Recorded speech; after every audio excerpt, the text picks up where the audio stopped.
అందరికీ నమస్కారం. ఈనాటి మన విశ్లేషణకు స్వాగతం. ఈరోజు మనం అధికారిక ఇంటర్లింక్ అంబాసిడర్ ఎవల్యూషన్ డాక్యుమెంట్లోని చాలా ముఖ్యమైన అప్డేట్స్ గురించి మాట్లాడుకోబోతున్నాం. ఈ కాంట్రిబ్యూషన్ మెట్రిక్స్ అనేవి అసలు ఎకోసిస్టమ్ను ఎలా ముందుకు నడిపిస్తాయి, ఈ కొత్త నిబంధనలేంటి అనేది స్టెప్ బై స్టెప్ చాలా డీటెయిల్గా తెలుసుకుందాం. సో ఏమాత్రం లేట్ చేయకుండా డైరెక్ట్గా విషయంలోకి వెళ్ళిపోతాం. సరే, ముందుగా ఈ అద్భుతమైన నంబర్ను చూడండి. 10,000.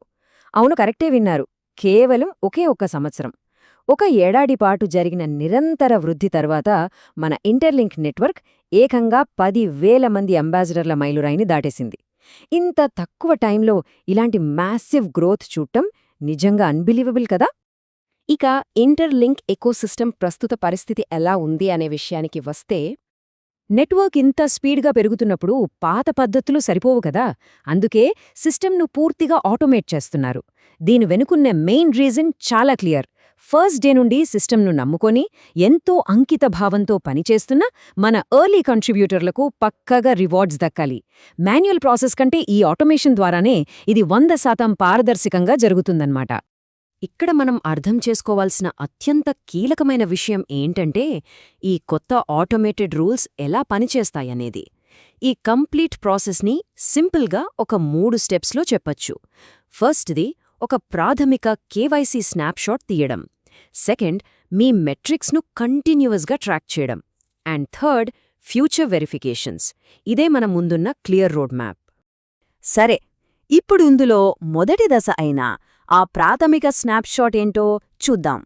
మొదటి ఐటీఎల్జీ వెరిఫికేషన్ రౌండ్ ఇప్పటికే ఒక స్ట్రాంగ్ బేస్ లైన్ను క్రియేట్ చేసింది.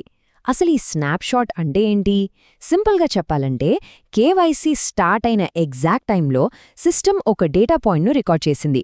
ఫ్యూచర్లో ఏ క్యాల్కులేషన్స్ జరిగినా ఈ స్టార్టింగ్ పాయింట్ నుంచే లెక్క పెడతారన్నమాట. ఇక స్నాప్షాట్ తర్వాత నెక్స్ట్ ఏంటి? అదే మన రెండవ దశ, కాంట్రిబ్యూషన్ మెట్రిక్స్ ట్రాకింగ్. మరి ఈ ప్రాసెస్ అంతా ఎంత అద్భుతంగా డిజైన్ చేశారో ఇక్కడ క్లియర్గా చూద్దాం.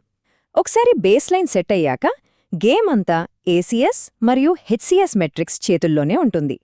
ఒక అంబాసిడర్గా మీరు ఎకోసిస్టంలో ఎంత యాక్టివ్గా ఉన్నారు, నెట్వర్క్కి మీ వంతుగా ఎంత వాల్యూ యాడ్ చేస్తున్నారు అని ఎప్పటికప్పుడు కోల్చేవి ఈ 2 కొలమానాలే. రాబోయే రోజుల్లో ఇవే కీలకం కాబోతున్నాయి. ఇక్కడ మీరు ఒక విషయం మైండ్లో ఫిక్స్ చేసుకోవాలి. మీరు నెట్వర్క్లో చేసే ప్రతి ఒక్క చిన్న చర్య ఎప్పటికప్పుడు ట్రాక్ అవుతూనే ఉంటుంది. ఆ ఫస్ట్ స్నాప్షాట్ దగ్గర మొదలైన కౌంట్ అస్సలు ఆగదు. ఏదో ఒకసారి మంచి స్కోర్ తెచ్చుకుని రిలాక్స్ అయిపోదామంటే ఇక్కడ కుదరదు. కాన్స్టెంట్గా మీ స్కోర్ ఇంప్రూవ్ అవుతూనే ఉండాలి. ఇక్కడ కంటిన్యూటీ చాలా చాలా ఇంపార్టెంట్. అక్కడ్నుండే ఇక ఫైనల్ స్టేజ్కి వద్దాం. అదే 3వ దశ, భవిష్యత్తు వెరిఫికేషన్. చాలామంది ఏమనుకుంటారంటే, ఫస్ట్ రౌండ్లో మనకు కేవైసీ అయిపోయింది కదా, ఇక మన ప్లేస్కి ఏ డోకా లేదు అని. కానీ రియాలిటీ ఏంటంటే, ఫ్యూచర్లో రాబోయే రౌండ్స్ అన్నీ కూడా మీరు ఆ ఫస్ట్ స్నాప్షాట్ బేస్ లైన్ నుండి ఇప్పటిదాకా ఎంత ఇంప్రూవ్ అయ్యారు అనేదానిపైనే పూర్తిగా డిపెండ్ అయి ఉంటాయి. ఒకసారి వెరిఫై అయిపోయినంత మాత్రాన ఫ్రీ పాస్లు వస్తాయనుకుంటే పొరపాటే. ఇది ఎంత సీరియస్ విషయమో ఇప్పుడు ఈ 2 పాయింట్స్ చూస్తే మీకు అర్థమవుతుంది. ఒకవేళ ఎవరైనా ముందుగానే వెరిఫికేషన్ కంప్లీట్ చేసినా కూడా వాళ్ల మెట్రిక్స్లో ఎలాంటి గ్రోత్ లేకపోతే ఏమవుతుంది? అప్పటిదాకా ఉన్న ఆ ప్రాధాన్యత హోదా లేదా ప్రయారిటీ స్టేటస్ కాస్తా పోయి వాళ్లు సాధారణ లింకర్లుగా మారిపోతారు. చూశారుగా, కేవలం త్వరగా రావడం మాత్రమే కాదు, వచ్చిన తర్వాత కంటిన్యూస్ ఎఫర్ట్ పెట్టకపోతే ఎంత రిస్క్ ఉందో. సో లాంగ్ టర్మ్లో దీనివల్ల వచ్చే రిజల్ట్స్ ఏంటి, లాభాలు, సవాళ్లేంటో ఒకసారి పరిశీలిద్దాం. ఈ అఫీషియల్ సోర్స్ డాక్యుమెంట్లో ఒక పవర్ఫుల్ స్టేట్మెంట్ ఉంది చూడండి. అందరూ ఊహించిన దానికంటే ఇంటర్లింక్ నెట్వర్క్ చాలా వేగంగా విస్తరిస్తుంది. అయితే ఎవరైతే దీర్ఘకాలికంగా అత్యధికంగా కృషి చేస్తారో వాళ్లకే ఎప్పటికీ బెస్ట్ ఆపర్చునిటీస్, గొప్ప రివార్డ్స్ దక్కుతాయి.